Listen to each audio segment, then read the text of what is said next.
Let me tell you, Scott, this topic of the CCP's influence and control tactics is both fascinating and terrifying.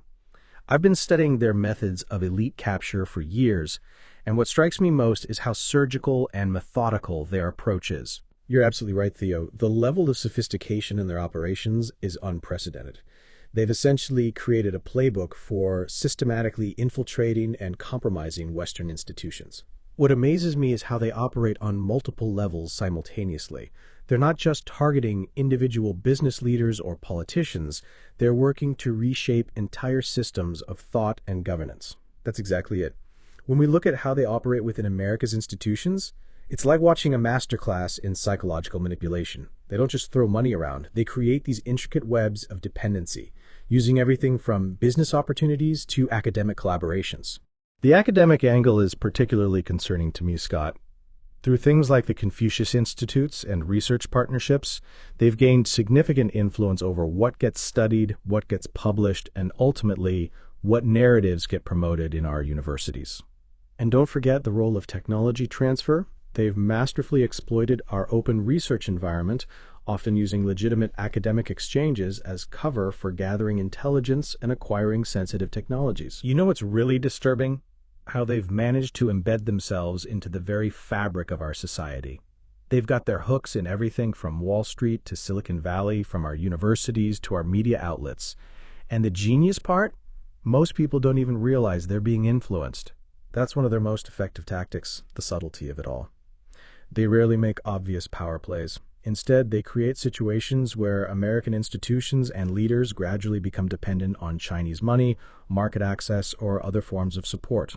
And once that dependency is established, they start applying pressure in ways that are hard to resist. It might be threatening to withdraw market access from a company, or suggesting that a university's Chinese student enrollment could drop if certain topics aren't handled appropriately. The financial leverage is incredible, Theo. When you look at how many American companies and institutions rely on Chinese markets or manufacturing, you realize just how much power they've accumulated through these economic relationships. It's not just about money, though. They've become incredibly sophisticated at using information operations and social media manipulation to shape public opinion and create confusion around issues that matter to them. You're right about that. Their army of social media trolls and bots can flood discussions with pro-CCP propaganda, making it harder for average citizens to distinguish fact from fiction. And let's talk about their targeting of specific individuals, the way they identify and cultivate potential assets in key positions. They're incredibly patient about this, sometimes spending years developing relationships before they start asking for anything in return. That's what makes their approach so effective, Scott. They understand that real influence isn't built overnight. They're willing to invest time and resources into building these relationships, knowing that the long-term payoff will be worth it. They also excel at creating situations where people feel obligated to cooperate. It might start with something small, an invitation to speak at a conference, a business opportunity, or a research grant. But these initial contacts often lead to deeper entanglements. And once someone is entangled, it becomes increasingly difficult to break free. The CCP is masterful at creating situations where people feel they have too much to lose by refusing to cooperate. This is particularly evident in how they handle business relationships. They'll often give companies preferential treatment or market access, but with implied strings attached. Cross them, and suddenly you find yourself facing regulatory hurdles or negative press coverage. The media manipulation aspect is fascinating to me, Theo. They've developed this sophisticated approach to controlling narratives, not just within China, but increasingly in Western media as well. Absolutely. They understand that controlling information flow is crucial to maintaining power. They've invested heavily in both traditional media outlets and social media platforms, using them to shape public opinion and counter-narratives they see as threatening. And they're not afraid to use economic leverage to influence media coverage. We've seen multiple cases where companies or organizations have self-censored or modified their content to maintain access to Chinese markets. That self-censorship is perhaps one of their greatest achievements, Scott. They've created a situation where many organizations preemptively avoid topics or perspectives that might upset Beijing without even being directly pressured to do so. It's like they've created this invisible fence around certain topics. Everyone knows where the boundaries are, and most choose to stay well within them rather than risk consequences. The impact on academic freedom has been particularly concerning. We're seeing researchers and institutions shy away from certain topics or modify their approaches to avoid potential conflicts with Chinese partners or funding sources. And it's not just about avoiding sensitive topics, it's also about actively promoting certain narratives that align with CCP interests. They've been incredibly effective at creating incentives for academics and institutions to frame issues in ways that benefit their strategic objectives. The way they've leveraged student populations is also worth noting, Theo.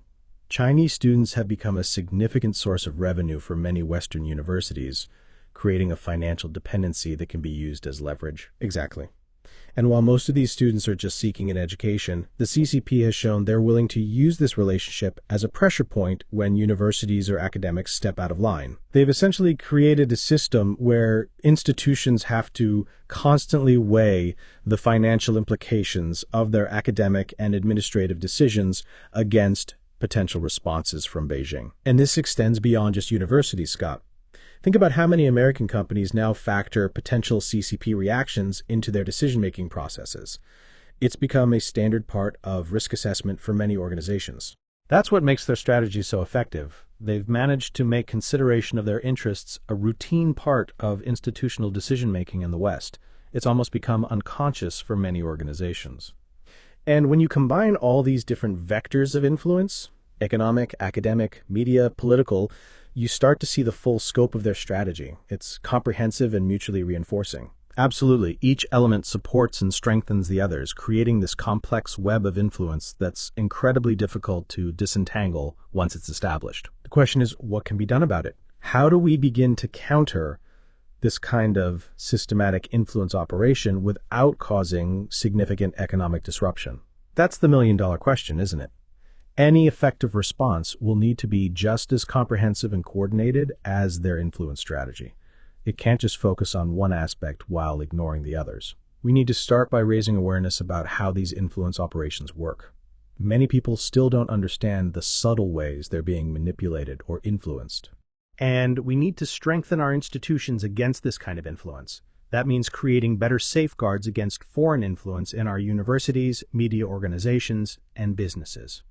But it also means being willing to accept some economic costs. We can't effectively counter their influence while maintaining the same level of economic dependency that gave them that influence in the first place. That's going to be the hard part, Scott. Many organizations have become so dependent on Chinese markets or manufacturing that the idea of decoupling, even partially, seems daunting. True, but the alternative is allowing this influence to continue growing until it fundamentally reshapes our institutions and society. At some point, we have to decide what we're willing to sacrifice to maintain our independence and values.